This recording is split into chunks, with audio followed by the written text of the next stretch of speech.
Saan yun? Bakit mo ako titikitan? Sige. Paano mo ako titikitan?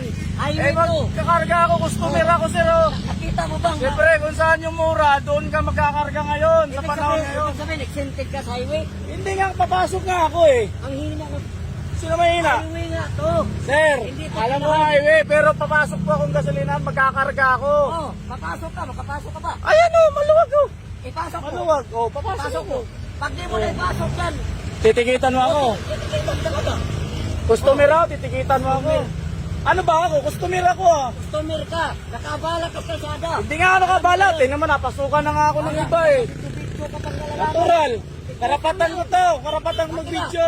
Akin na lisensya mo. Bakit ako titikita? Baka ako bibigay lisensya sa'yo. Hindi ko ibibigay lisensya sa'yo. Ayun o. Kakapapasok ako sa gasolinahan.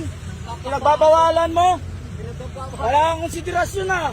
Nakabala ka na. Saan ako nakabala? Hindi ako nakakabala. Nakabata ka na mukha mo. Ikaw ang makapal mo ka. Wala kang karapatan magsalita ng ganyan. Naka-record ka. Oh. Sabihin mo makapal mo ka ako. Kahit na magka-record. Hindi. Mali yung ginagawa mo. Pinagbabawal. Pinagbabawal. Dami-dami nga sa kabila. Nagtuturo ka pa. Woo! Kupal ka. Kupal ka rin. Kala mo, hindi ko ipupusto.